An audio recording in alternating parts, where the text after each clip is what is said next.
Isang masayang Lunes sa ating lahat. Kamusta na kayo?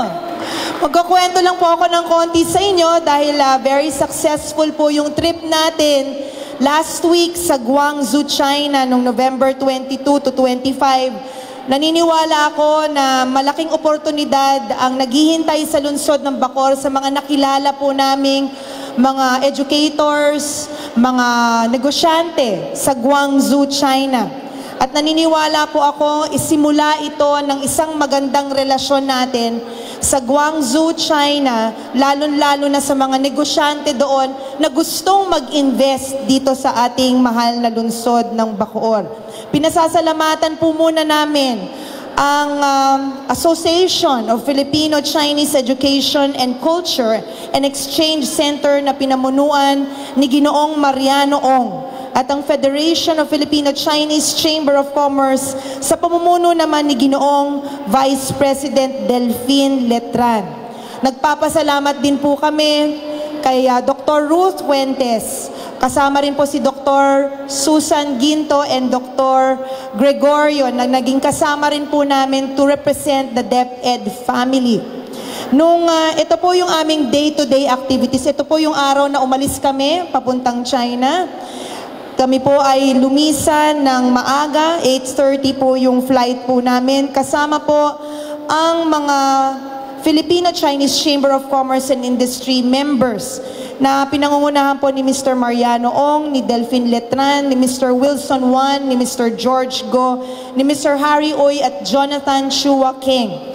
Upon the arrival at Guangzhou Airport, we were welcomed by our Guangdong hosts, headed by Professor Lin Run Hui of the Vocational Educational Group of Guangdong Industry and had lunch with the welcome committee.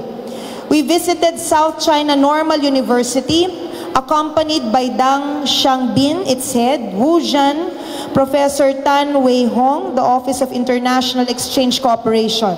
They showed the group the classroom setup of their university. They have an exchange student setup with Xavier School.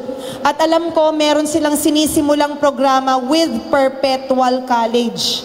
Yan po ang alam ko. Nagpunta rin po kami sa Jinan University. Sa pangunguna po ng aming pong mga welcoming committee si Dr. Ju Hailong at Dr. Dai Fan, Deputy Director of Center for Philippine Studies, gave us an orientation of their facility. This is where we met the Filipino student from Benguet who gets free education, board and lodging with allowance. Ang mga universities po nila dito ay malalaki, parang isang lunsod. 20 to 50 hectares ang laki. Parang isang malaking lunsod na nagbibigay ng maayos na edukasyon sa kanilang mga estudyante. Noong November 23, off to Nanhai naman po ang aming grupo. At doon ay binisita po namin yung Guangdong Industry Polytechnic that focuses on 3-year courses for students for free.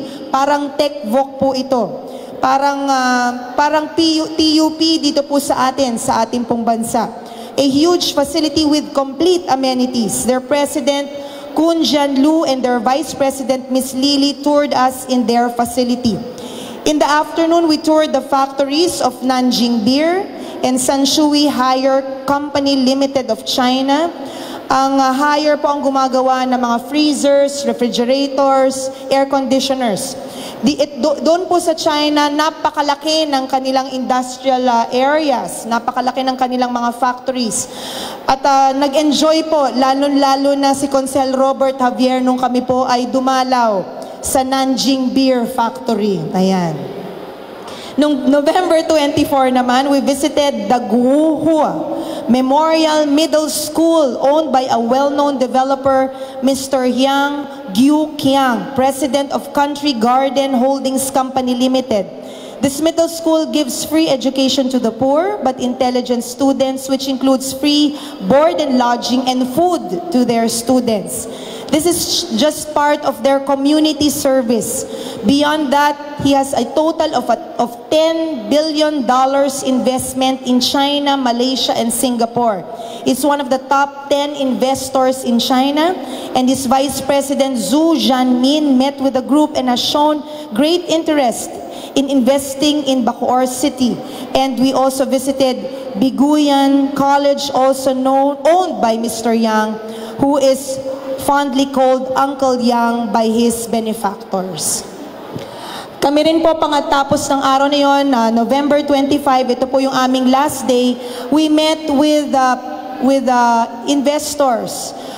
Sila po ang members ng Hebei Chamber of Commerce at ang kanila pong head ay magiging katuwang po natin sa paghikayat ng mga investors na pupunta naman po dito sa ating lungsod para mag-invest. We met with their head, Kyo King-Hu of Yujing Group of Companies, who is involved with the construction of hotels and resorts in China. Alan Liu, Project Office of the Philippine Consulate General of Guangzhou and Philippine Trade and Investment Center have shown interest in investing in Bacoor City. Nagpapasalamat po kami muli kay Mr. Mariano Ong and his group through the efforts of Dr. Ruth Fuentes in facilitating this trip to Guangdong, China. Marami po kaming natutunan sa paglalakbay na ito. The Association of the Filipino-Chinese Education and Culture Exchange Center will be in Bacoor City on December 3 at Queens Row Elementary School as part of their Christmas gift giving. They will be giving away school supplies to our indigent students from District 2. We would like to share, nung kami po ay umiikot sa mga facilities po doon, meron ho kaming nakitang kataga. Nakalagay po dito yung mantra ni Mr. Yang Gyukyang. Ang sabi nung kanyang mantra, life is not fair. Get used to it. The world won't care about your self-esteem. The world will expect you to accomplish something before you feel good about yourself. So kung ito'y ating tatagalugin, ang buhay ay masasabi nating hindi patas. Ang mundo ay walang pakialam kung anong nangyayari sa iyong sarili.